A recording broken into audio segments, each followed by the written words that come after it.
Yep. Yeah. Okay, welcome to the Edgar Rice Burroughs podcast. This is episode 10, where we'll be discussing Burroughs' 1915 novel Pellucidor. My name is Tim DeForest. I'm the author of several books on pulp magazines, old time radio, and other aspects of pre-digital pop culture. I keep a blog at comics, old time radio, and other cool stuff. And with me are my two podcast partners. My name is Jess Terrell. You might know me from the Facebook discussion group for the love of all things Edgar Rice Burroughs. Little Pop and I, and better than 4,000 ERB fans, are talking Edgar Rice Burroughs every day of the week in nights too. So come join us for the love of all things Edgar Rice Burroughs. And I'm Scott Stewart. I'm a ghostwriter and work with articles on other people and publications. But I do want to mention something slightly off topic, though it deals with the arts, and that is my oldest daughter. Yesterday, her acting troupe won the sectionals, so next week they will be bringing their one-act play to state competition. Cool. That's awesome. Congratulations. Yeah. Thank you. Yeah, proud Papa here.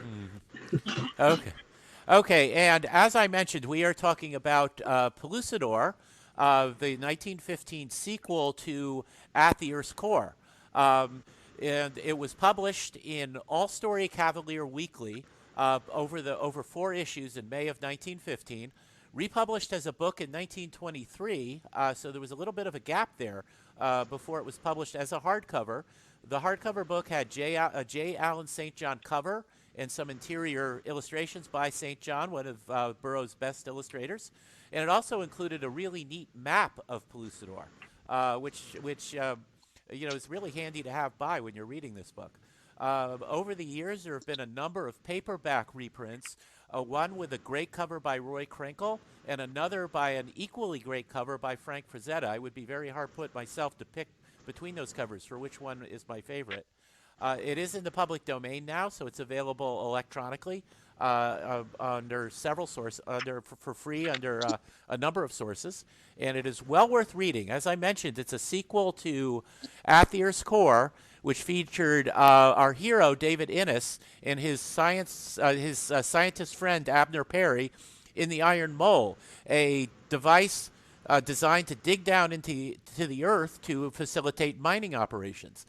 It worked a little better than they thought it would. It kept going down. They couldn't turn it, and they ended up in the world of Pellucidor, underneath the Earth's core, which they had a series of adventures there, which culminated in David organizing a lot of the bigger human tribes to fight against the Mahars, these pterodactyl-like creatures that are intelligent and have telepathic powers and were pretty much despotically ruling over mankind and often occasionally using humans for lunch. So he organizes them. He teaches them to use bows and arrows, and teaches them some modern military tactical stuff. Defeats the Mahars in some battles. It decides to take the Iron Mole back up to the surface, bringing his wife, Dion the Beautiful, with him to get weapons and other supplies and bring technology to Pellucidor, to the humans of Pellucidor. Unfortunately, a bad guy named Huja the Sly One, who wanted Diane for himself, switched Diane out with a captive Mahar. So David goes back to the surface without realizing he's got a evil, intelligent pterodactyl with him rather than his wife. Jess, I think you've got some things to say about that later. And he gets back to the surface. He ends up in the Sahara Desert because he doesn't go straight up, and meets Edgar Rice Burroughs, who gets him the supplies he needs. He gets some friendly local tribe to help him reposition the Iron Mole, and the book ends. He has gone back down into the earth with a supply of rifles and ammunition and other modern stuff to bring, not just to help beat the Mahars in war, but to bring the peaceful technology to the humans of the underworld as well. And that is where Pellucidor picks up. And Jess, you were going to cover the first 5 chapters. Indeed. And before I get into that, I've got a short list of who's who and where's where in these first 5 chapters. I like to keep track of the roster. I like to know who the players are. I guess that's a sports fan in me. Mm-hmm. So I will go through these slowly, and perhaps we can include a list of these in our attachments. We can talk about that. Perhaps include a list of these in our attachments with the podcast, if that's possible. I think we can, yes. Very good. Pellucidar is the subterranean world some 500 miles below the surface of the Earth, as Tim said.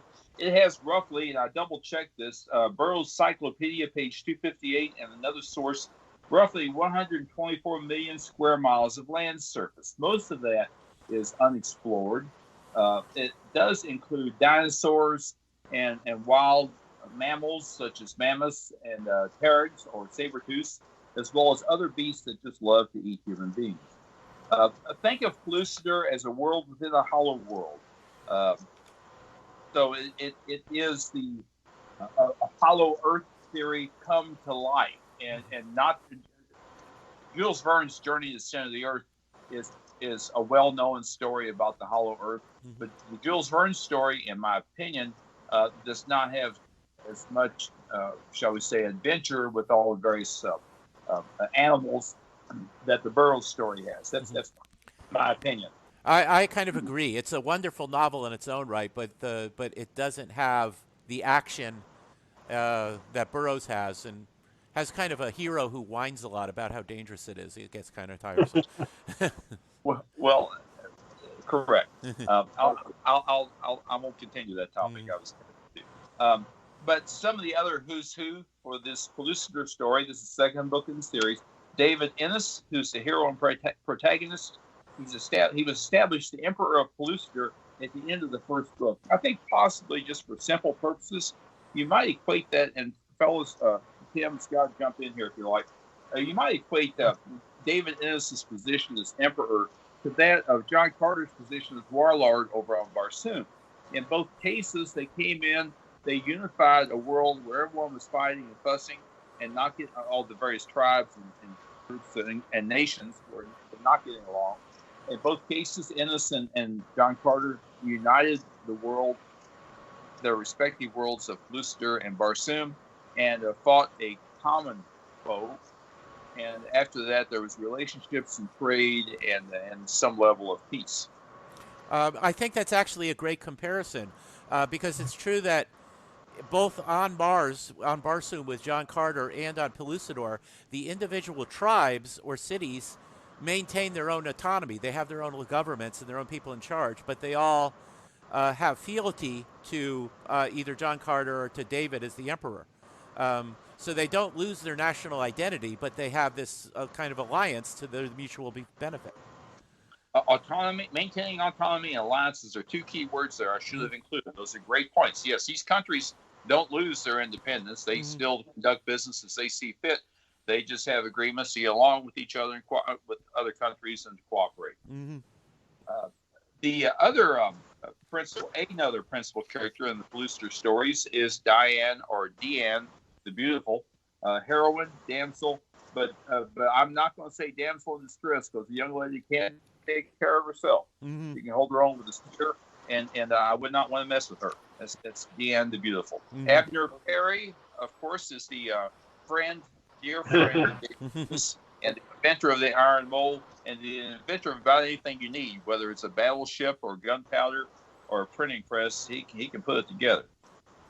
Our favorite villains in the Pellucidar series, and certainly very prominent in the Pellucidar book, are the Mahars.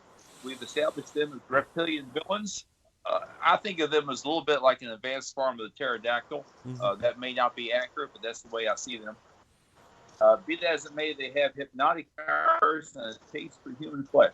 And as I've often said in my Facebook discussion group, and I know I mentioned it in our prior podcast on At the Earth's Core, I think one of the most chilling scenes that Burroughs wrote was his description of a victim held motionless by the Mahar's hypnotic powers and being slowly devoured one body part at a time.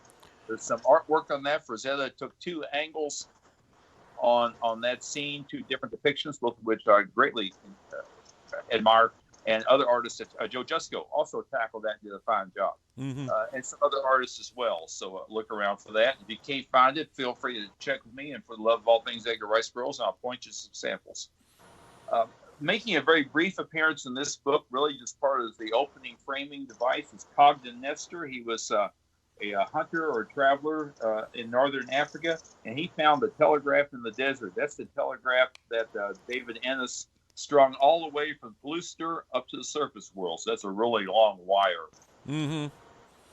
Also, in some of these stories, if you're familiar with them, if you're not, then I really need to mention this. There is what fans call the other ERB. Edgar Rice Burroughs is a real-life human being who wrote 70-some-odd books, including 25 Tarzan books, and these, 6 or 7 Gloucester books, as well as the Barsoom books and other books. But appearing in some of his stories is what fans call the other ERB. And this is a fictional version of Edgar Rice Burroughs, who actually takes part in the story generally in the first chapter or the prologue, generally interacting with the protagonist or lead character just to get the story, and then takes on the chore of transcribing it, recording it for us all to enjoy.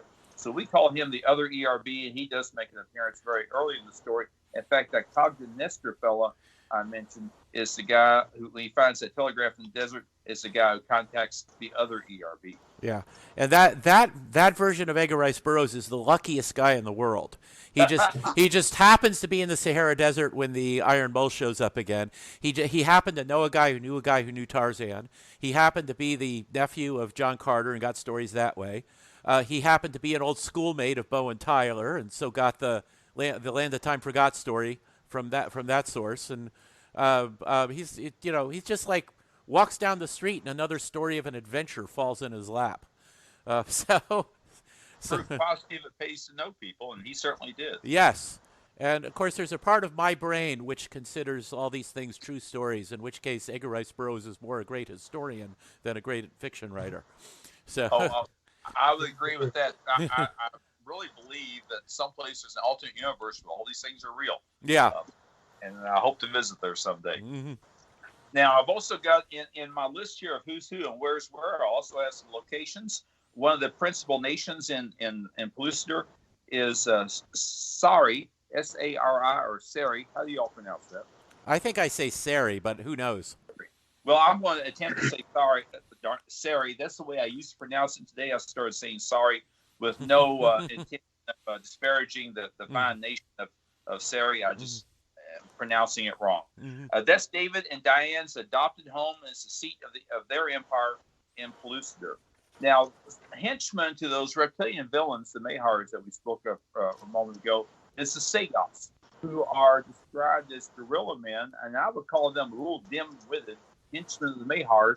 But you have to also consider now in the Tarzan story, it's not really related to this, but guerrillas there do not have the brain power of the Mangani, and the Mangani, of course, are two below human beings. But also, though, these Sagoths are constantly being controlled mentally by the Mahars, so their minds may not even have an opportunity to develop. So just keep that in mind when I call them dim-witted. It may not be their fault. Another villain, he appeared in the first one. Oh, by the way, there are surnames attached to a number of these people, and this is really useful. It gives you a quick idea of, gee whiz, what's this person's particular purpose, or what is he known for? Hooja, or Hoja, the Slav, H-O-O-J-A, Hooja the Slav is the villain from the first book, who also comes into play here. Dacor, the strong one, Dacor, D-A-C-O-R, is Diane, the beautiful brother. That's useful to know. Yak, the hairy one, is the king of Sari and is a good friend of David. Amaz, A-M-O-Z, is the original home of Diane the Beautiful. She later relocated to Sari with David when the empire was established and they got married. The Lural Az, which will be mentioned in the story, is the northwest portion of the sea. It's just south of the Bandar Az. And that is on the map that you refer to. And by the way, I'm going to be sure to mention, with the recently released within the last year or two, 100-Year Art Chronology by Michael Tierney, they're was a very good Pellucidar map that was made available with that. You can probably still find that map, and I would highly recommend it. One day I intend to establish a map room, and that map will be in there. Mm-hmm. Because I get lost in these. We'll talk about being lost. I get lost in these places. It's good to know my way around. In fact, there's emphasis on creating a map as soon as David gets back to Pellucidar, which I'll get to the story here in just a moment. Mm-hmm. The Mountains of the Clouds are a mighty mountain range just south of Putra. That's Phutra, Putra. Now, Putra, I might as well explain that, is a major underground city controlled by the Mahars. And I must call your attention to some of the fine artwork for Pellucidar Jamie Chase has done. He did with Bobby Nash. Did do a fine book devoted to At the Earth's Core. Mr. Chase has done additional artwork devoted to Pellucidar. And I know he has some images of Phutra, which are, I think, quite interesting and quite good. So I recommend you look up his work. Mm-hmm. Anarok is another city, or rather a country, where resides Jah, the Mazop. He's a tribal chief and another friend of David's. We'll mention him. Mazops are a red-skinned seafaring race, fishermen, hunters. They're similar in appearance to Native Americans. Mm-hmm. Okay, last but not least, this Mahar who accidentally makes a trip to the surface world with David in the Iron Mole, which we mentioned, which we'll cover here as I get into the story. That Mahar is named Tualsa. Those are hyphenated, Tualsa, Tualsa. That's the Mahar that David accidentally took to the outer world at the end of At the Earth's Core. Moving into the prologue. Now, as I mentioned earlier, the other burrows. He gets a letter from, and this is, of course, this is in the late 19 teens. Mm-hmm. So there's no cell phones, hardly no telephones, no emails, none of that stuff. He gets a letter. Togden Nasser, who's over in Algiers, Togden Nasser had read At the Earth's Core, and he was familiar with this. So Togden Nasser encounters something, and he writes a letter to the other Edgar Rice Burroughs, these fictional Burroughs. Nasser says he's in the Sahara. He found a box buried in the sand that was clicking out Morse code signals. And the wires disappeared deep in the sand. And there were initials EI written on a piece of paper. DI, Morse code, Sahara. Gee, I wonder who that could be. Nasser recalled from his reading At the Earth's Core the story of David Ennis, and he remembered Pellucidar and that there was a box buried in the sand of the Sahara. Similar to a message in the Bible, but this box is making noise. So Nestor cannot believe this could be from Ennis, so he writes to Burroughs, the other Burroughs, and says, please confirm the story of At the Earth's Core. And he asks if it's fiction or fact. Well, since the other Burroughs is living in the fictional world, he responds via cablegram, story true, await me in Algiers. So Burroughs gets to Northern Africa with Nestor and brings the Morse code operator with him, and they decipher the message from the box. For 2 months, the other Burroughs transcribes the further adventures of David Ennis At the Earth's Core, which takes us to the book Pellucidar. You didn't think I was ever going to get there, did you? Chapter 1, Lost on Pellucidar. Now, for just a moment, I would not call this a rant, but let me point out something. As we have established at the tail end of the last book, At the Earth's Core, accidentally, through the deviousness of Hooja the Sly. Thank you. Mm-hmm. I was trying to figure out how to pronounce it. Hooja the Sly One. There is a Mahar that rides on board the Iron Mole with David. Now, Hooja had replaced Diane the Beautiful with that Mahar. He pulled a little trick on David. Ha ha. But no one thought it was really funny, particularly David. But one thing here I need to point out is that Burroughs' books have many lessons. And of course, these books, at least in my day, were read by teenagers who are growing up. You figure out who you are and what the world is about. There are many lessons in Burroughs' books about principles and doing the right thing and taking action, appreciation for nature and taking care of yourself, and how to conduct yourself in society.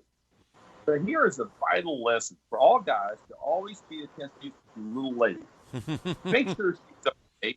Talk with her. Listen to her, and make certain she is who she's supposed to be before you leave. Okay, so this is just good advice that Burroughs gives you here free of charge. Yeah, and it's actually interesting. The trip up to the surface would have taken some hours. And at some point, you go through an area where it's very hot, and other where it's very cold and all that. So, did David ever bother to comfort Diane or ask how she's doing during that whole trip? You know, I mean, his inattentiveness really reaches epic levels. Exactly. That's exactly my point. I mean, Yeah. she's never been. This is his third trip. Hmm. She's never been in the iron mold. She's never been around any machinery whatsoever. As I think of this thing first like a gigantic uh, uh, bulldozer with a big drill on it. It's making all kinds of racket. We know it gets hot in there because they were watching the temperature gauge very closely on their first trip down there. That's well documented. He apparently doesn't talk to her at all. Yeah. So yeah, being attentive, and I think that's the vital lesson here that Burroughs is telling all us guys is to pay attention to the little lady. Check on her every once in a while. Yeah. You'll Yeah. be glad you. Yeah, it's probably you could probably get by with not noticing she has a new hairdo, but if you don't notice she's been replaced by an evil pterodactyl, then your relationship needs some work. Very good. Well said. Well said. So, so, so, Ennis Ennis is telling the story here to Burroughs. So Burroughs is off transcribing someplace. So now here's the story. Dennis is ready to go back to the Polluster. He's got the iron mole in the desert. He gets some of the local fellows to help him point the thing in the right direction. Now, this posed the question to me: just how heavy is the iron mole? How many people does it take to move the iron mole? At the very least, as I said, it's as heavy as a good-sized bulldozer with a giant drill, and that's my description. That's not out of the book. I checked. There's nothing in the books that I could find that gave us any real dimensions on that iron mole. You can look at the movie At the Earth's Core with Doug McClure and the great Peter Cushing, and you see how big their iron mole was. Well, I think that might be a good idea. That's one heavy machine. So he had to have a lot of people give him a hand turning this thing around. So he takes the Mayhar with him, and the Mayhar supposed. Oh, this is another thing I want to point out. The Mayhar supposedly is behaving itself. Now there are some stories, I believe, in some of the Sunday comics. Maybe I did not look this up, but perhaps in the Russ Manning Sunday comics. I'd be glad to research this if anybody's interested. Just contact me in my Facebook group. That perhaps this Mayhar, they have strong hypnotic mental powers, and we've established that. We've seen them in action. They can freeze their victim under the most dire of circumstances. That's well documented. Mm-hmm. So it's not impossible, in my opinion, that the Mayhar could have pulled a fast one on Ennis and actually escaped while they were on the surface world, and Ennis didn't even know it. He thinks the Mayhar's still riding around with him. Apparently, that did not happen from an event that we'll see later on here in the story, but that possibility is explored in some story, and I think in some of the Sunday comics. And of course, Mayhar gets loose on the surface world. That's one of the greatest fears that everyone associated with Polluster has, because that would just be open season for Mayhar to start controlling people. Maybe he clouded David's mind while they were traveling back to the surface. Maybe that's why he wasn't attentive. Oh, I got to remember that excuse next time I don't notice something about Angela. Well, a Mayhar clouded my mind.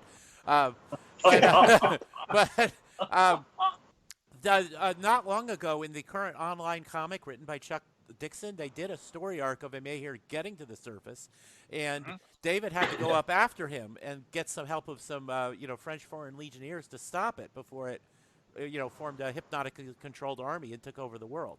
So yes, you're exactly right. That is true. I meant to mention that web comic also, but I'm pretty sure there's another story someplace where this is covered. Go ahead. Do you have something else?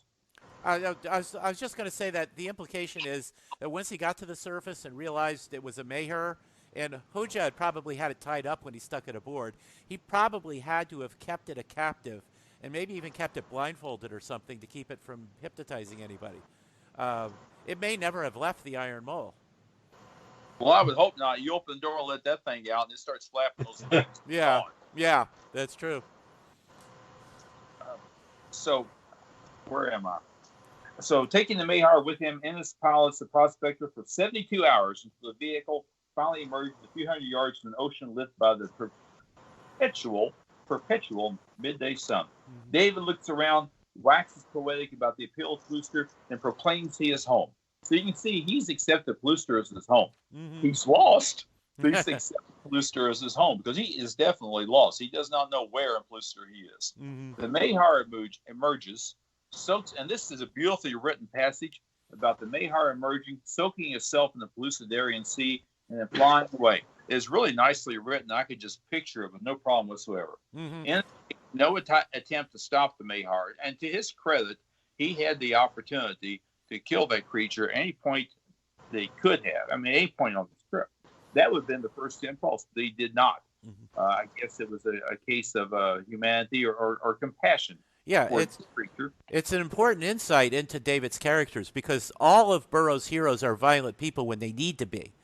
But Right. this shows that David is a moral person. He'll fight in self-defense or defense those he cares for or to protect humanity, but he won't fight or kill just to do so. Not even in revenge, not even when he's arguably justified in this case.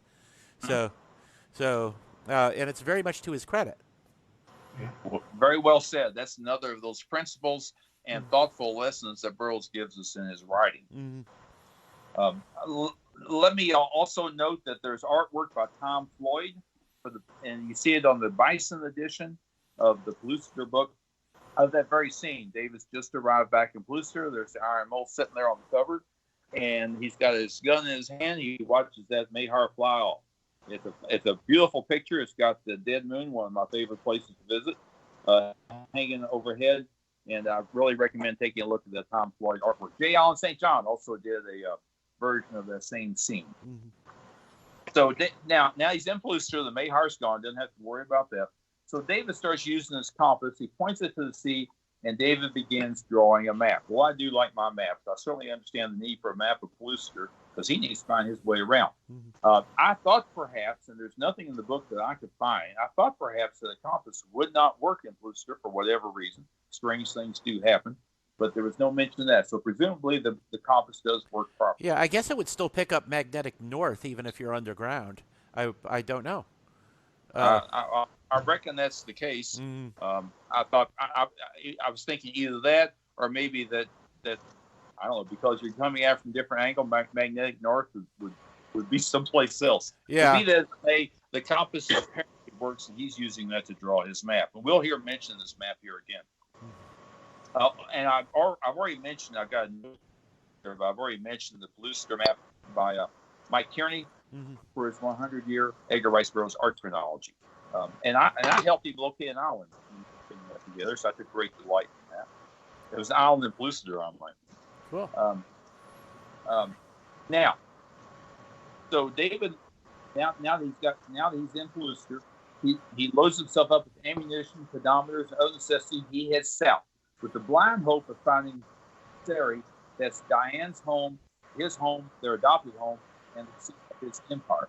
Through jungles, forests, and mighty mountains, he searches days, perhaps months, never seeing a human being.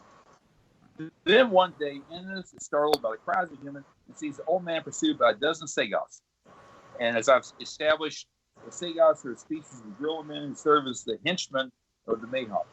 Ennis is shocked to find he has discovered Abner Perry.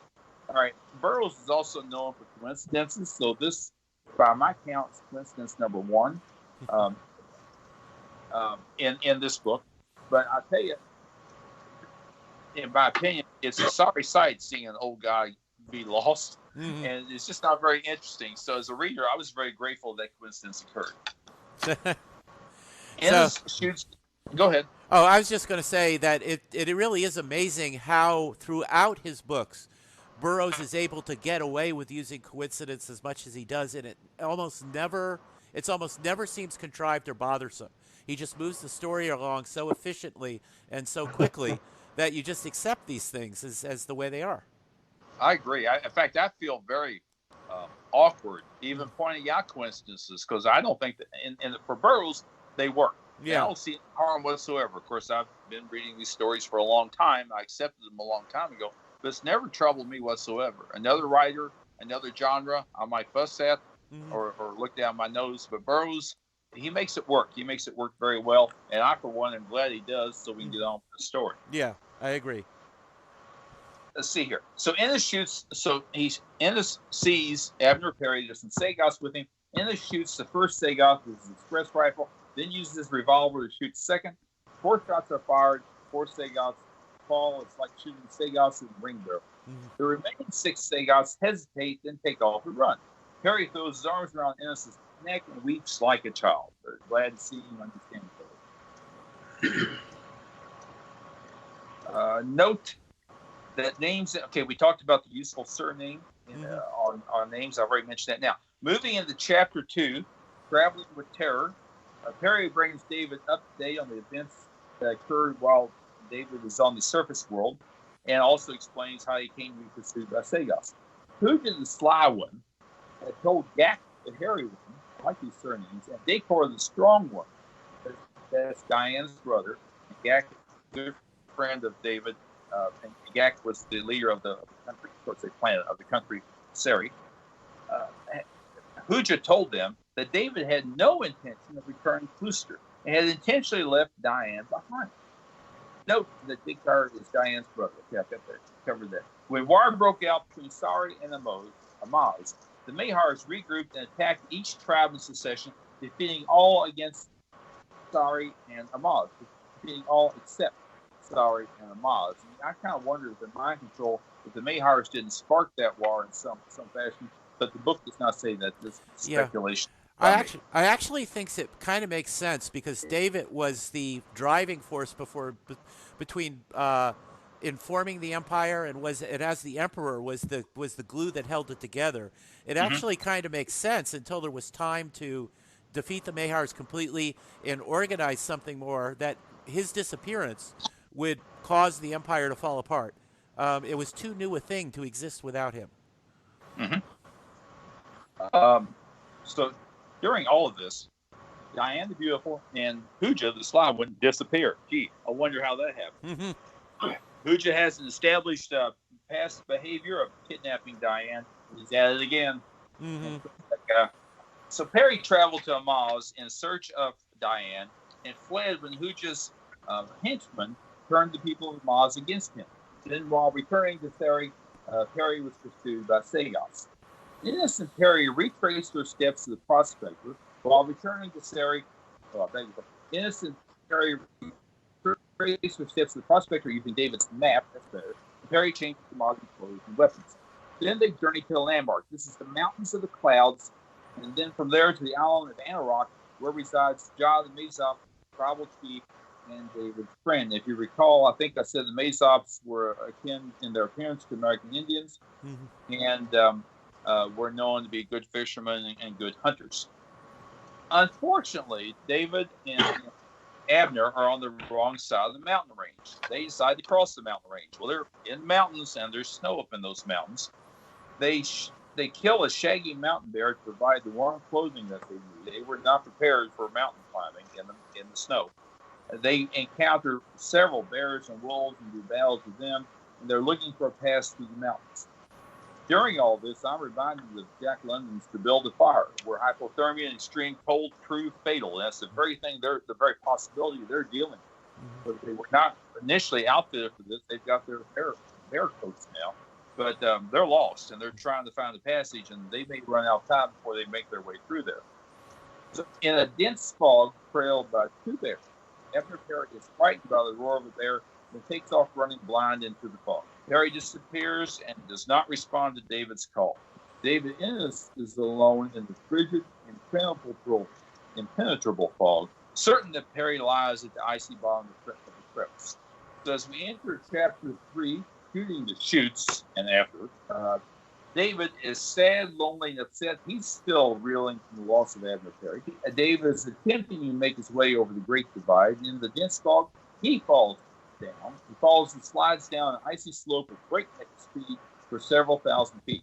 At the bottom of that slope, he finds Abner Perry alive and unharmed. This may be called coincidence number 2, but once again, this reader welcomes it. They journey down toward the now visible Laurel Az, and that's the northwest portion of the sea. We mentioned that at the beginning of this podcast. They follow a river for 3 long marches to the sea, and there with short axes and hunting knives, they construct a 40 by 10 foot flat bottom boat with 10-foot sides. And as an afterthought, they add 4 masts to produce a sailing vessel named the Sari, S-A-R-I, just like the country. When launched, the boat immediately capsizes, so they They get it drained out. They load it with some ballast, and then it floats. A single mast is constructed with a light sail. Planking is fastened over the ballast to produce the first deck, and the second deck is added some 4 feet above the first deck. Poles are placed on the upper sides to permit firing on the enemy. After a safe launch, they begin a peaceful journey floating away. That gets us to Chapter 4, Friendship and Treachery. The Sari, that boat I just described, is attacked by unfriendly Mazops, the red-skinned warriors akin to Native Americans. The Mazops are in canoes, but David's revolver turns them away. So Perry is all excited and thrilled with this victory. He calls it a glorious victory in the history of Pellucidar. David says that Perry is I think David thinks that Abner Perry is overreacting a little bit. And he says that Perry is the only male coward he could ever respect and love. So using their compass, they continue on their way, mapping Pellucidar. When they meet the Mazops of the hidden tree village of the chieftain Jah on Anarok, Jah is glad to see them again and helps them fill in their map. God made use of it. Now, Pellucidarians, people who were born there, live there, have a homing instinct. David, I didn't mention this early on, this is how he got lost. He's not from Pellucidar. He does not have that homing instinct. But the native Pellucidarians depend on the homing instinct so they can get back and forth. So they can go to town and go to the store. But I mean, so they can navigate and make their way around the country. It's very natural to them. It's second nature. They think nothing of it. But someone coming from the service world does not have this. And in fact, thinking about that podcast, thinking about that web comic, the Edgar Rice Burroughs web comic for Pellucidar, when David Ennis in that web comic goes to the surface world, he's done this at least once, maybe twice. He takes a native Pellucidarian with him so that he can find his way when he gets back and nothing else. Yeah, it wasn't until he showed up with the compass and the pedometers and the ability to start mapping that he had any chance at all of ever finding his way around. True. True. So they continue mapping Pellucidar. They meet the Mazops in the hidden tree village of the chieftain Jah. Jah is glad to see them, helps fill in the map. David proceeds to Sari to continue his search for Diane.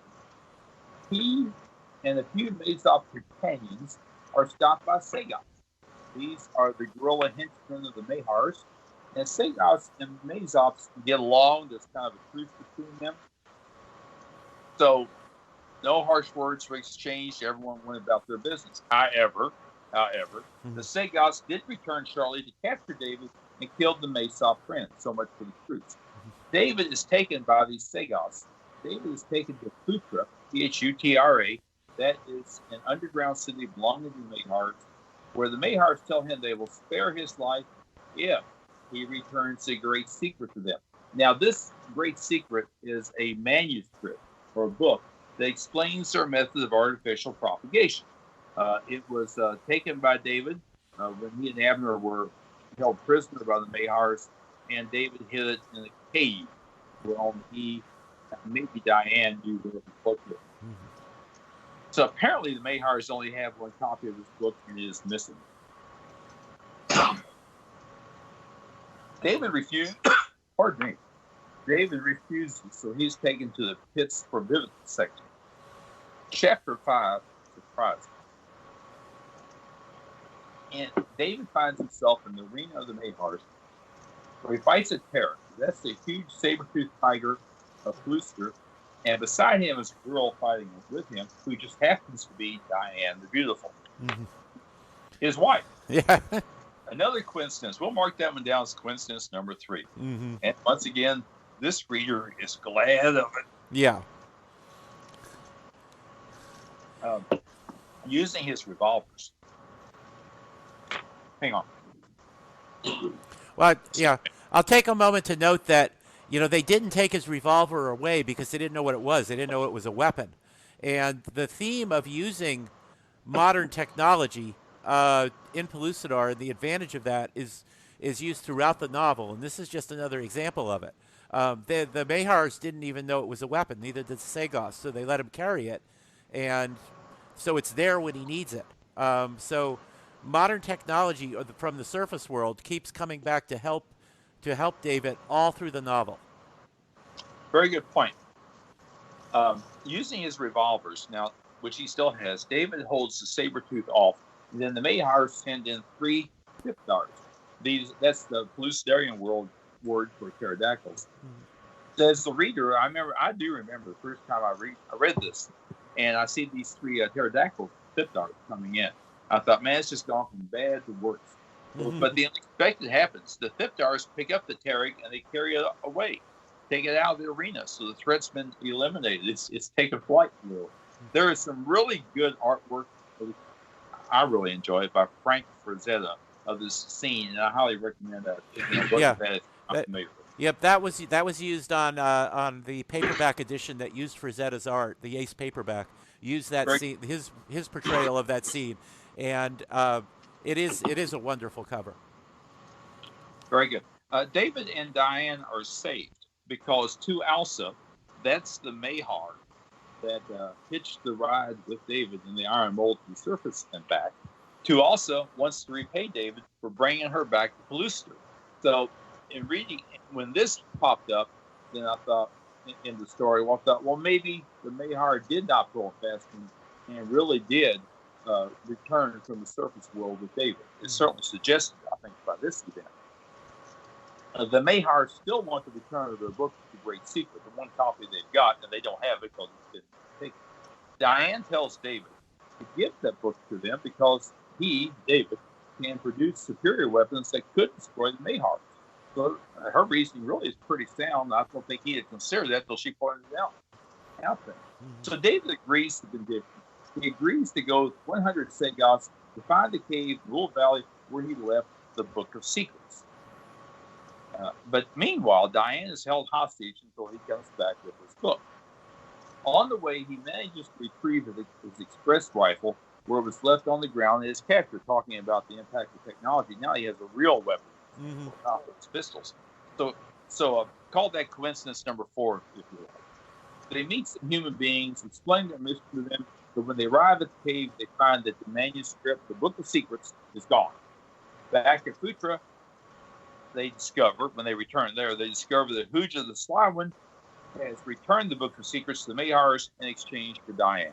Well, the Mahars didn't care who their agreement was with. Their top priority, their objective was to get that book back. So what if Huja brought it back instead of David? Big deal. They got their book. They're happy. In fact, David and Diane and Huja should all be glad that they're still alive. Mahars usually don't mess around. And that concludes Chapter 5 by Mike. Yep. And one thing I wanted to say, it's really interesting. In At the Earth's Core, the Mahars are just totally evil.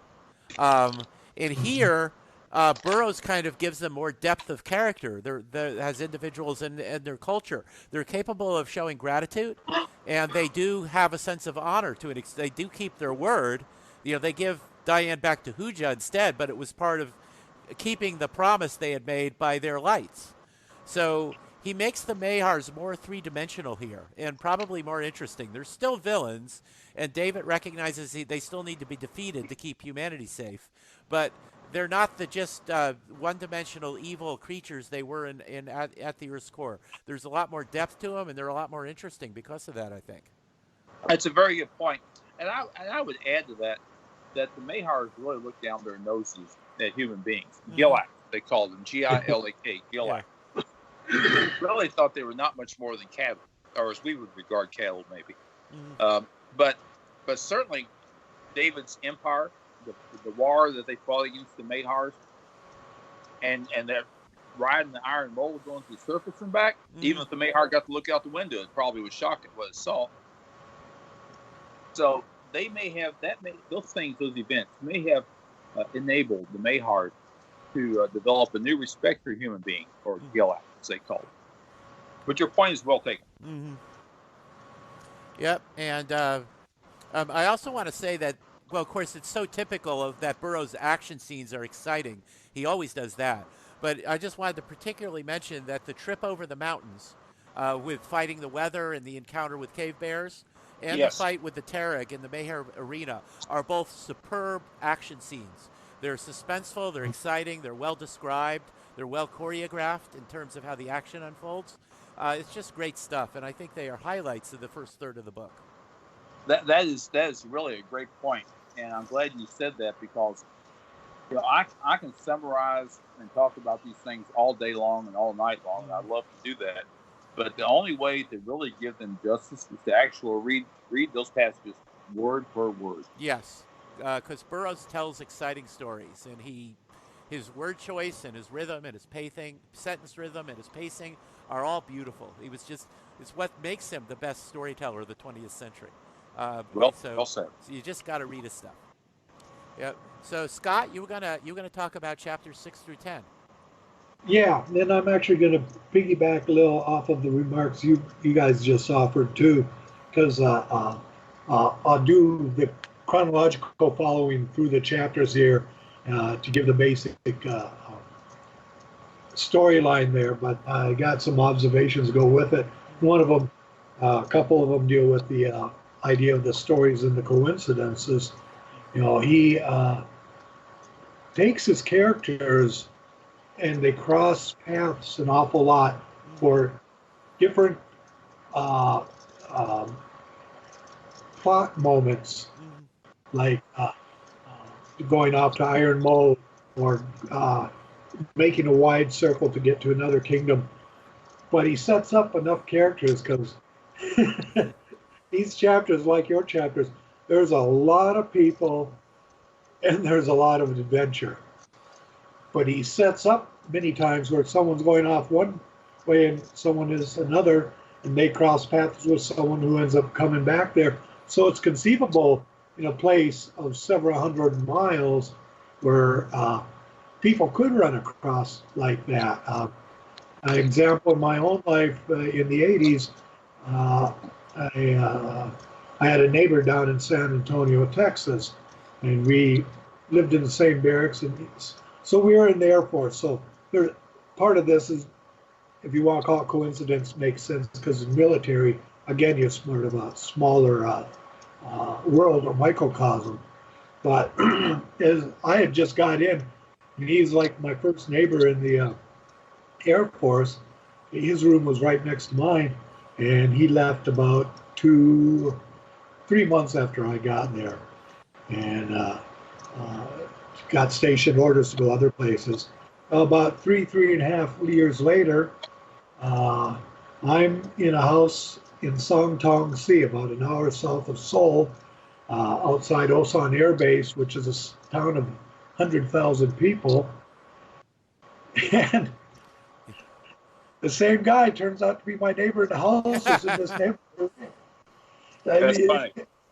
So there's setups like he might, okay, these guys are military, so it's possible they could meet again. Mm-hmm. But just that seems almost, if you put that in a book, too convenient to put that into a story. Yeah. That, they lived on one half of the world and just knew each other because they were neighbors, and ended up being neighbors on the other side of the world. 3 years later. So, all those functions in real life can play into this. Mm-hmm. And he also, I think it's real important. I'm going to read the first paragraph here from chapter 6, which is called A Pendant World. The Mahars sent me free as they had promised, but with strict injunctions never to approach Phutra or any other Mahar city. They also made it perfectly plain that they considered me a dangerous creature, and that having wiped the slate clean insofar as they were under obligations to me, they now considered me fair prey. Should I again fall into their hands, they intimated it would go ill with me. A lot of writers would have had like a page and a half of conversation. The head Mahar talking to him, say, we have taken care of you now, and we've kept our part, and you can go on. And David going, well, I appreciate them, etc., etc. And then them going, and if we ever catch you again, we'll kill you. Could have all this long conversation. And you just have David here as the narrator, boxing it up and doing a quick, easy summary that brings the full nature and environment of that part of his journey together with. It doesn't leave you any doubt about what's going on, where it's going. Yeah, that's part of Burroughs' mastery of pacing a story quickly and still telling the story well. He did that better than anybody else. The stories would always move along quickly, and but he would always give you all the information you needed to know what was going on. Yeah. And another thing he does, and you can pick up 100 books on writing in Barnes and Noble or Amazon or wherever you might get books from. But he incorporates things. You know, he may have in school learned some stuff about literary tactics and story structure and stuff like that. I'm sure he had to pick up something somewhere, but it seems he had a natural gift that if you took 95% of these books and screenplays, he does what they are teaching people in these books and in your college courses now.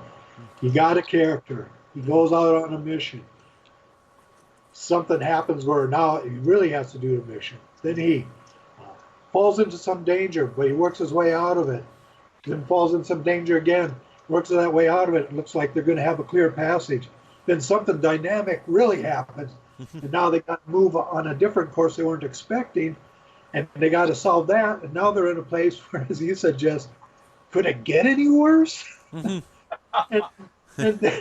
then he brings it up and resolves it, and it all just ties and flows together so well.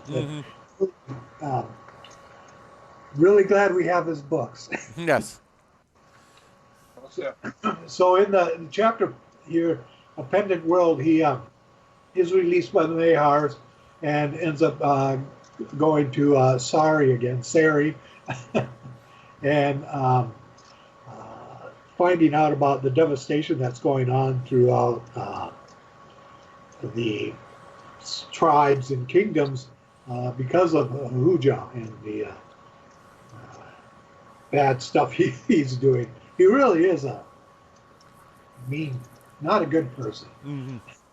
And so in order, they want to bring tribes together, and how they're going to do this, and they're going to send off warriors to get Abner back and bring the supplies they have for weapons and communications and all that back to the village here and get him ready. In the meantime, David wants to go and find Diane the Beautiful, and he's itching to go. Meantime, a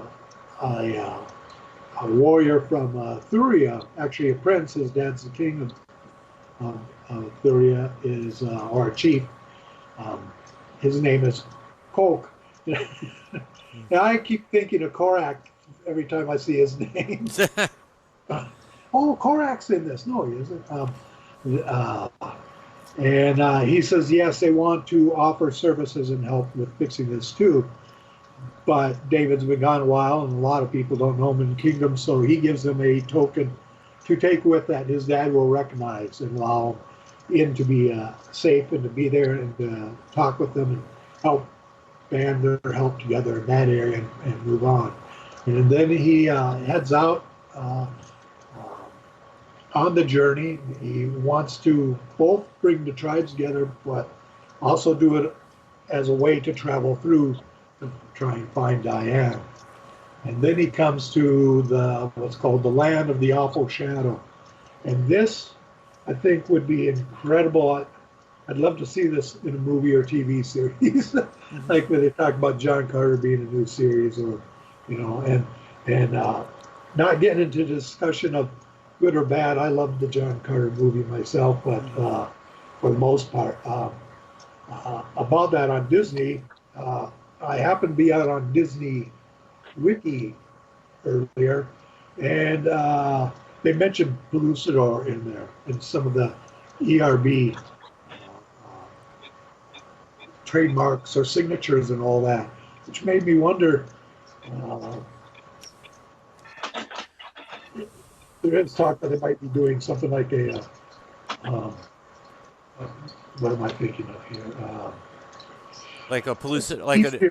That's something, I mean, you know, I've seen on some of their posts in our groups and stuff where they've talked about the possibility of Like a TV series? yeah, On this, doing that. yeah.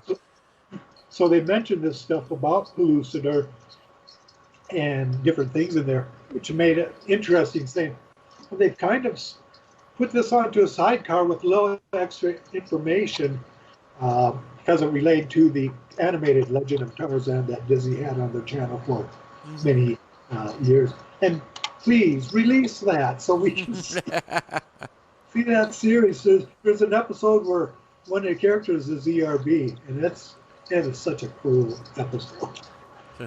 But to get back onto the story, this planet floating here, rotating within the inner world, I tried to picture that in my head and had a really hard time just, taking this hollow world, and there's actually another planet floating up there. And I was trying to imagine it in my head, and of course, it keeps a permanent shadow down on the area down there, which for that and the part where he goes to sleep, he also looks at it as being an area where he could maybe, it's high up, maybe base communication, telegraphic communication or wire system from there to connect the tribes together. But he ends up going to sleep, and when he wakes up, two things he runs into. One is somebody's come through and stolen his stuff, and another one is that there is a pack of, if I got this pronounced right, hyenodons. So like giant hyenas or a cross between a wolf dog and a hyena. So now he has no weapons, and he's got some angry dogs there. He takes off running. Now, think of this. This is still in the shadows and stuff.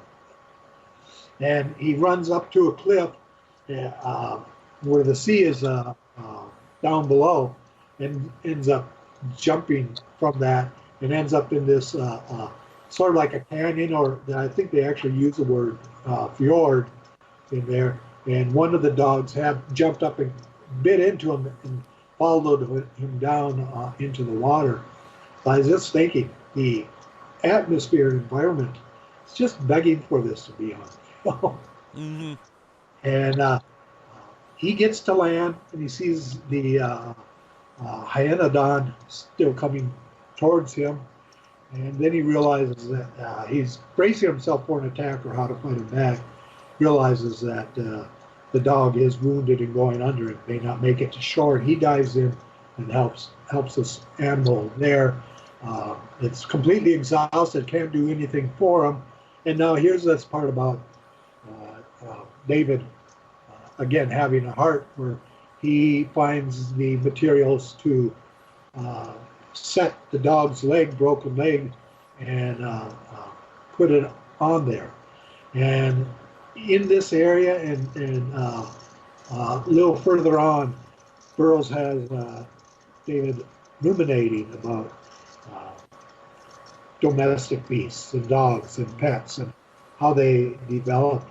And it's really, I don't think it could have been written by someone who did love animals, didn't have pets or pet dogs or cats. Yeah. Insight into their actions and what we sometimes talk about, how smart they are, but they don't have a human intelligence, but how they react according to their circumstances, and that they can have something that is like when you have a pack of wolves where they're a family and they have different offices or different rankings and favoritism, and can be protective of others. It's really stepping away from all the battles and stuff. Really helps you get to know some of the thoughts and where he's coming from, and giving sort of like evidence in a trial. This is how it could happen or why. I think he does an excellent job of doing that. Yeah, and this is a theme that we see in other Burroughs novels, where what the hero shows kindness to a wild animal, and the animal befriends him because of that. And there's a mini podcast on our site where I talk about this. It happens again in a later Pellucidar book with, is it Von Horst from? Yes, yes, Back to the Stone Age. Yes, he actually, Well, where he pulls a thorn out of a mammoth's foot, and later it befriends him. As here we have the Hyenodon eventually befriending David because David shows kindness to it. And it's the theme. You can tell Burroughs is a dog lover and an animal lover from these scenes, and that he knows that if you treat an animal with kindness, you will earn its loyalty, and that's what we see here. A footnote, if I may, on that Back to the Stone Age about the mammoth you described. That was Von Horst, one of my favorite stories. It was the mammoth was named Old White. Mm-hmm. And he is the principal character in the story. Comes into play several times. Does perform significant acts, and there's a tribe in Plooster called the Mammoth Men. They specialize in training mammoths. That's what they do. They had tried for years to capture. Well, they don't years, but they tried for a long time to capture Old White. They finally got him, and they tried to train him, and he baited them, and then I think killed a couple people that were trying to train him. And the Mammoth Men finally washed their hands and said, it can't be done. And then Von Horst, who had already attended to the animal when he was ailing, Von Horst and Old White became great friends. Mm-hmm. Go ahead. Mm-hmm. And if I remember right, I think is in The Land That Time Forgot. One character had a dog he loved too. Was it an Airedale or Greyhound or something like that? Yeah, Nobbs the Airedale, yeah. And John Carter had the Cowlet, Woola, and Tarzan eventually had the Golden Lion. So it is a common theme. Yeah, it's a good one. I like it. I enjoy it.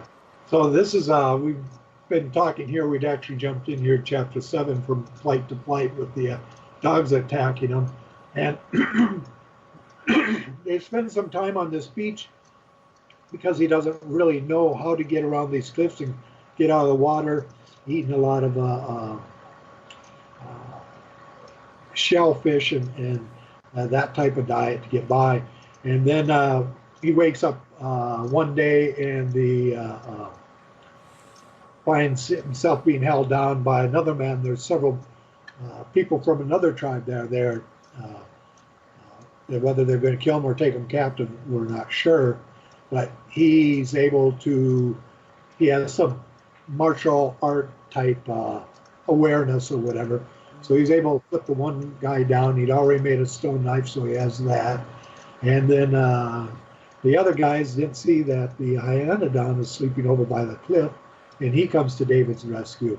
What I thought was interesting here, it sounds gory, but he doesn't give a lot of more detail on it, where he talks about after a fight's done and one of the men that the Hyenodon killed, then uses him for food. Because all he's been around, they began to some of this shellfish. So he eats the guy. It's like, oh yeah, and that's part of that whole rumination where he's talking about the, it came to my mind about the animals. Well, that's what a wild animal would do. It's not necessarily a horror movie. That's what would happen. And also he names the dog, or Hyenodon, over a dog he lost on the surface world and calls him Raja. And so he feels really tight with them now, or as tight as he could at the time, realizing what kind of animal it is. And then so he finds their boat and they get away from that area, and he's joined by Raja in the canoe, and they head out, and he's going to go to, let's see, this is where he's heading over to the Thurians, where the prince or the young warrior came there, where that's a chief. And he gets in there, and people are kind of interested and wary of him coming in with a Hyenodon like that. And he actually had worked with it so that he's able to have it on like a rope or a leash. But he goes up, and chief's name there is Gort. And he says, I have proof who I am, why I'm here to show you. But he finds that when his weapons, everything were else was stolen, the bill bag that he had the token in from the sun is not there. That tribe is fairly peaceful, where they say, we're not going to kill you, but we don't want you to stay here because we think you're with Buja and part of that group. But we just don't want you here. So he's turned away from him there. And then as he's continuing travel, because he wants to get to the area where he thinks he can find Diane, he ends up being captured by these ape men. This is a pretty interesting part. The figures are about 7 feet tall and very wide, weighing about a ton. The body of like a great ape or a gorilla, but a face like a sheep. Maybe a ram, I don't know, but that's an interesting combination. And they have a primitive language that he's able to understand. And they take him to their chief, who's called, oh, I'm sorry. Meantime, the day before, whatever, when he woke up, the Hyanodon was sleeping next to him, and they looked eye to eye. And then Hyanodon got up to leave and took off into the forest, the jungle, and David mourns a little bit about that because he doesn't come back when he's on the journey at this point here. And then,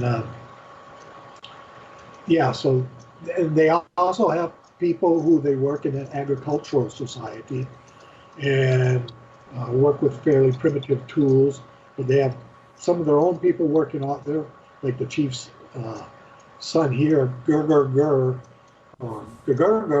however you want. It's GR-GR-GR.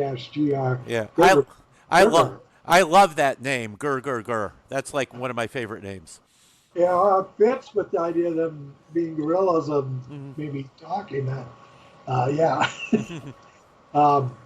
So they say, well, we don't know whether to trust you or not, so you will work our fields for us. And some of the people, some of the workers of the field are like black apes, much different than these gorilla type looking. Whether they're prisoners from a more primitive tribe, but also some are people who have been captured working there, and some of the local people work there like they might a chain gang or working in fields for penalties for breaking a law within their own area at that time. One thing about bringing in the gorillas and ape creatures like he does here, I saw a very interesting documentary about a year ago. And this was for chimpanzees, I believe it's chimpanzees in, I'll say Borneo, but somewhere in Indian Ocean or South Pacific or Thailand or someplace where this group of scientists were watching and monitoring and filming, I think it's 3 tribes of chimpanzees, about 3 years. And they found out they each had a very implicit border or territory or circle that they lived within. They also found where each, of course, had a chief or had a lead chimpanzee who was the ranking member. And they would go to the edge of their perimeters and spy and try and sneak around and spy and see what the other ones are doing. And if they found one alone, they would go in and kill it. So it's very interesting because you've seen some of this primitive warfare here with it going on, that they've proven this happening with through chimpanzees. I thought that was just a fascinating, I can't remember what the title of it is. Really, this National Geographic that someone put out is incredible. The intelligence or whatever their thought process was, it was, they even have, you've seen other things where they have primitive tools and stuff. So a lot of Burroughs writes in here has been proven in one way or another to be plausible. That's kind of neat. I would actually bet that Burroughs would have never expected that, but it is awful neat. So. It really is. So he ends up working there as a slave, and they said, we find out you are with Hooja, because they hate Hooja too. We'll have you finish the field and then kill you. So he keeps replanting weeds in the field so have a longer time to work the field. And they don't catch on. So I thought that was pretty cool. Then there's a group of from Huja's people who are coming to attack them, and they're climbing up a cliff and sees the army, the warriors for Gurgur, like dropping down a rope and yanking these guys up on a noose while they're climbing up. The people climbing up down below stop and shoot arrows up, so both sides are taking hits. He goes over then by the Gurgur, David does, and kind of shows them, forces them, like, see this here, and starts rolling boulders off them. And so they go right over the cliff and drop down and start hitting these guys. And suddenly he's like, turns to the Gurgur and his other men say, everyone just start throwing the rocks over the side because there's a big rock pile there. Well, they end up defeating, the army never does make it up front there. And that's another thing. It seemed here, and we'll see an instance I'll be talking about shortly after this, where people are climbing these cliffs. You know, that's a big what is the word, a risk sport, or what they call it, where people are climbing, you know, like in Yosemite and other places, cliffs, foot and hang. They're not doing rappelling like you do in traditional mountain climbing. Mm-hmm. There's freehand rock climbing where you're just climbing without pitons and ropes and such. So yeah, That's for those who like to live dangerously. Really. It definitely is.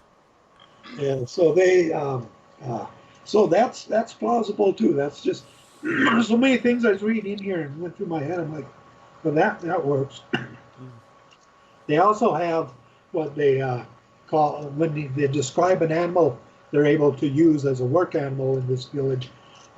First thing I thought of was brontosaur. I know I should say well, you know. The Brontosaurus doesn't use that often anymore, but yeah. He says the doctor, or Abner Perry, would say it was a Diplodocus. Diplodocus, I believe, yes. Diplodocus, thank you. Yeah, I love dinosaurs, but the name's something. And it was Apatosaurus was the other word you were looking for. So.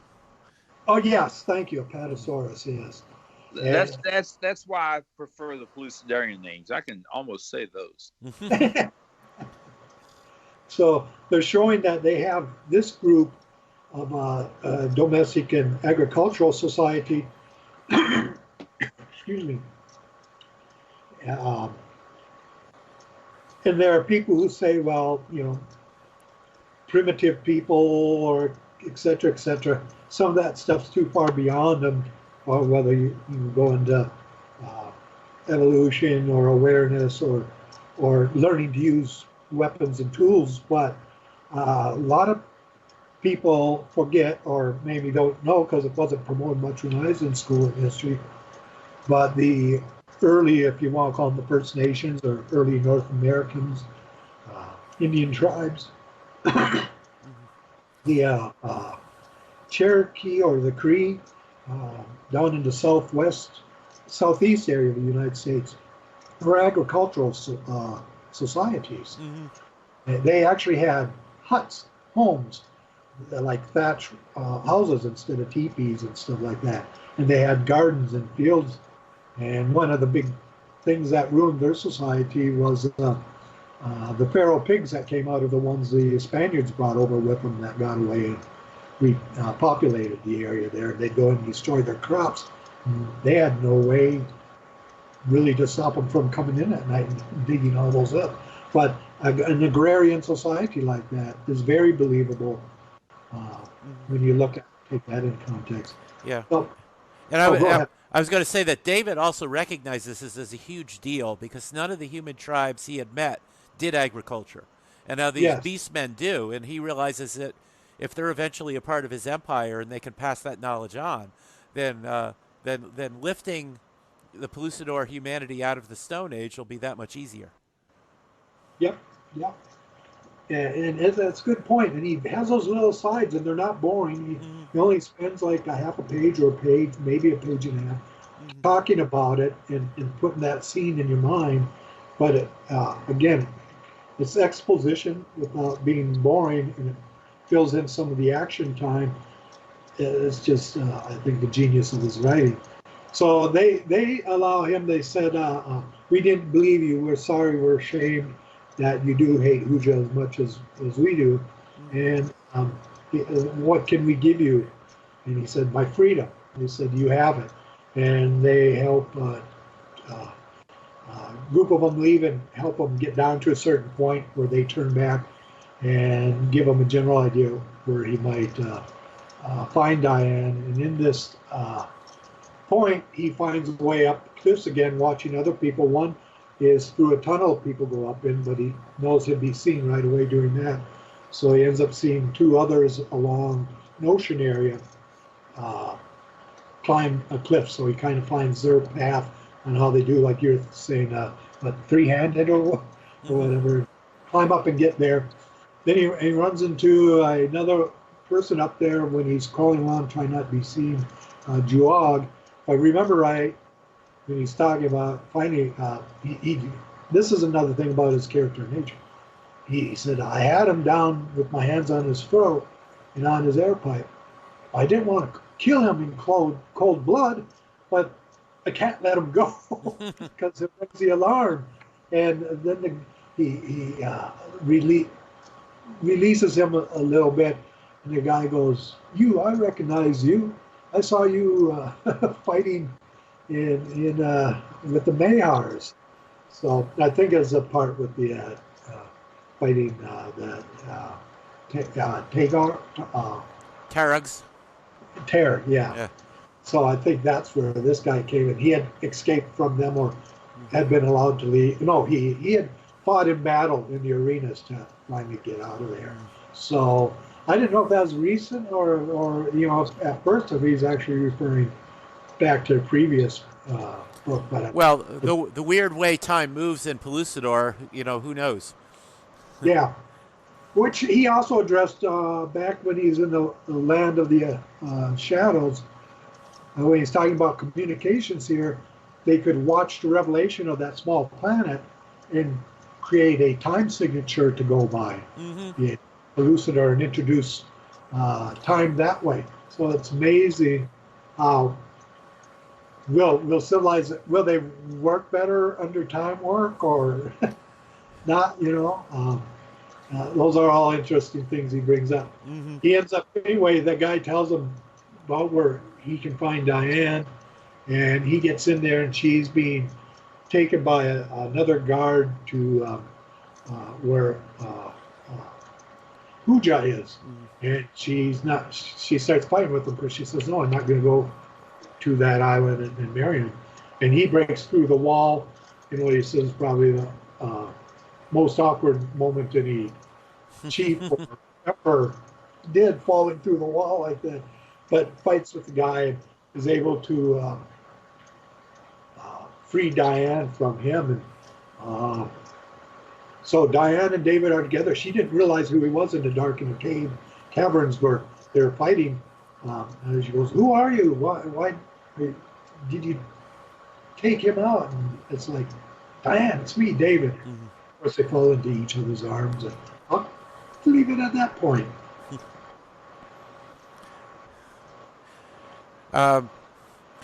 Yep, and that was the end of chapter 10, right?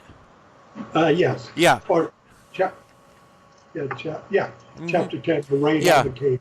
Yeah. So they kind of reconnect with Jian, the other guy, and at one point, in order to get away, David has to make this incredible dive off of a really high cliff, which is just another well-described action scene because, David stresses how dangerous it is, and he's never made a dive that high before.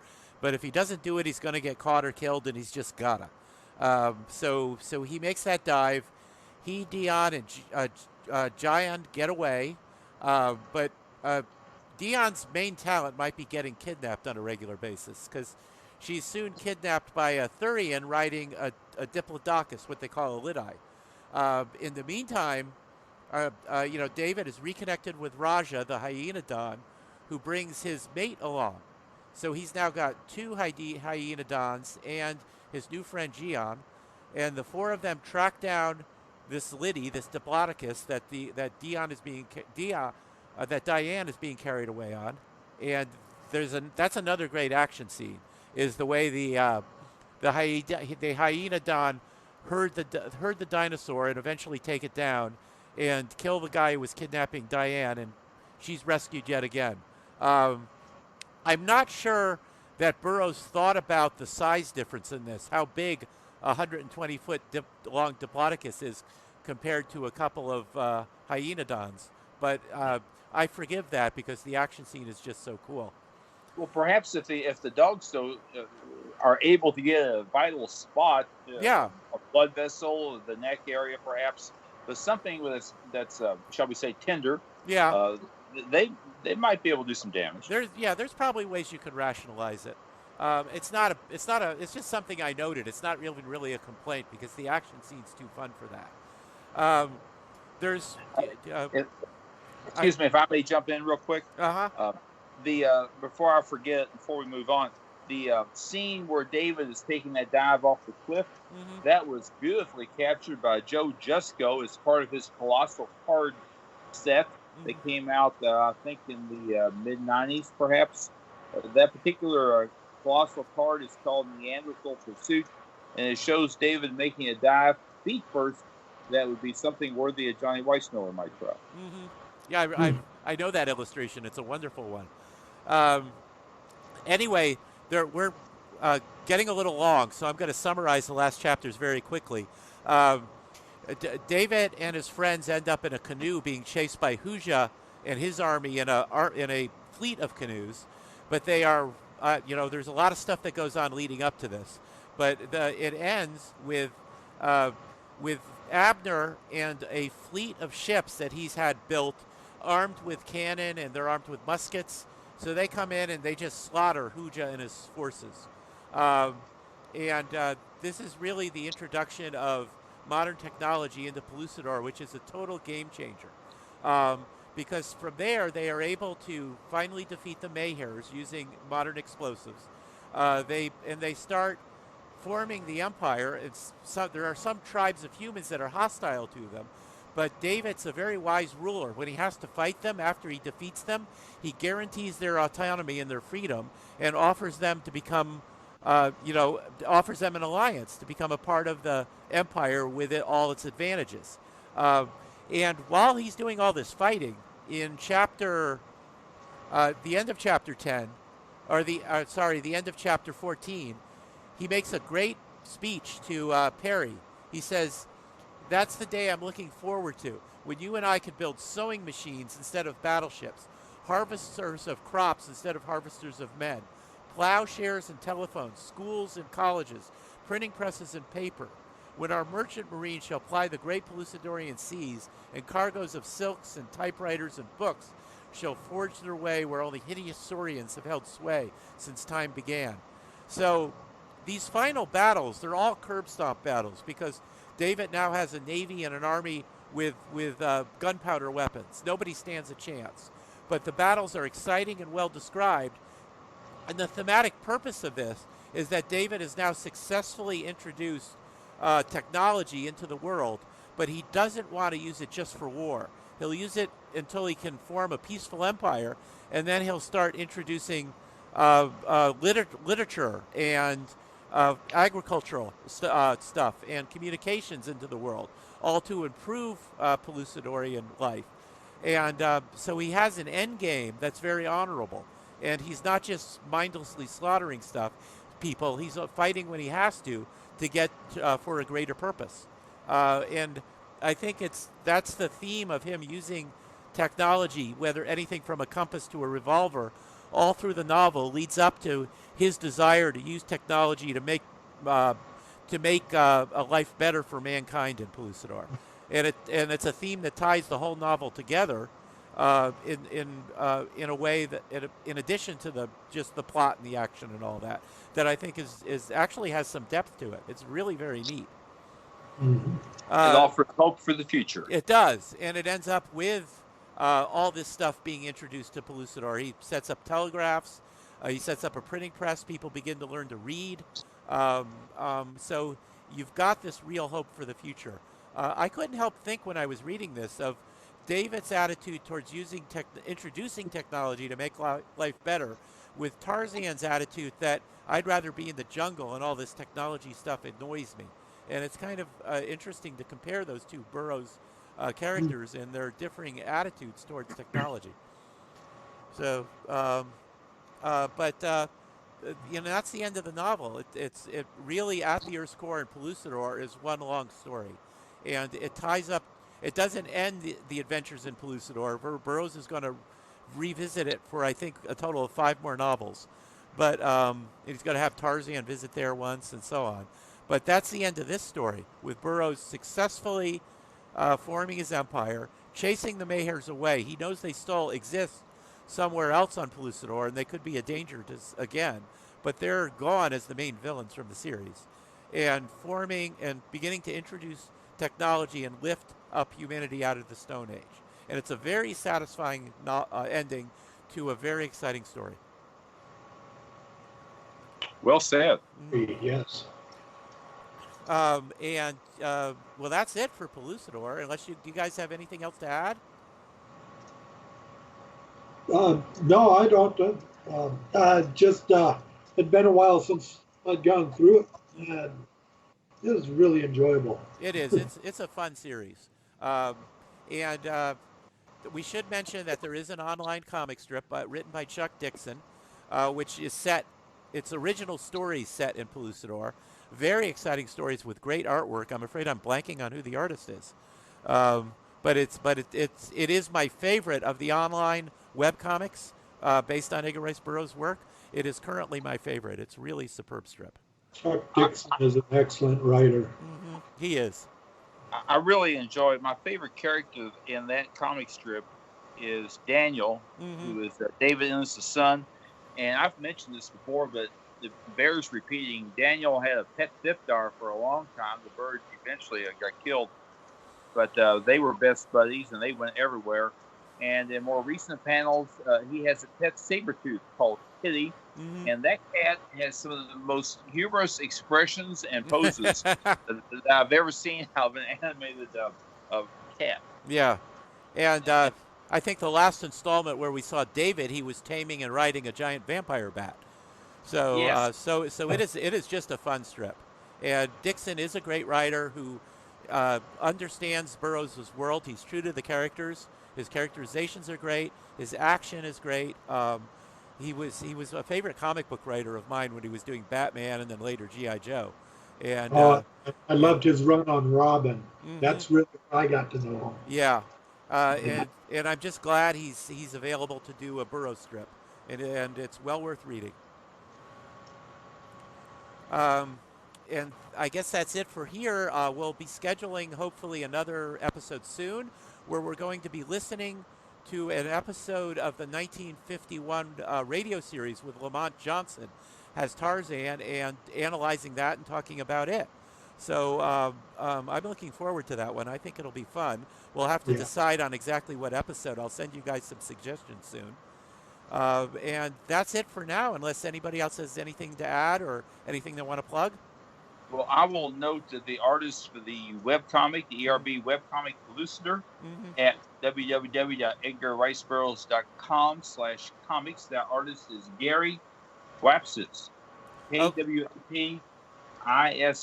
And I know I butchered the name, but I was tempted to give some credit because it is indeed fine artwork. Yes, and I have to apologize for blanking on his name earlier, because he is an excellent artist, and his work deserves to be recognized. Plenty of the ERB strips now online by all writers and artists is just incredible. It is. I like it over a lot. I know they got some things about rights or copyrights or whatever. I hope someday I'd love to see it in print, because I prefer it over most everything else I see on the shelves. Yeah, it would be nice if they collected some of these into print volumes. And who knows, maybe one day. Yeah. So anyway, my name again is Tim DeForest. You can visit my author page at Amazon.com and see links to my books and hopefully buy them. One of my books, called Radio by the Book has recently become available in a Kindle version, so it's available that way as well. And if you want to visit my blog, it's comics, old time radio, and other cool stuff. Jess and Scott, you guys want to plug anything else before we go? Well, I've got to mention my Facebook discussion group together with Little Pop, where we talk Edgar Rice Burroughs 24/7 with over 4,000 members, but we have room for plenty more. Come join us for the love of all things Edgar Rice Burroughs, for the love of all things Edgar Rice Burroughs on Facebook with Little Pop and yours truly. Okay. Say thank you to everyone for joining us and listening. Yeah, thank you again. And we'll be back hopefully before too long with episode number 11. I'll see y'all later.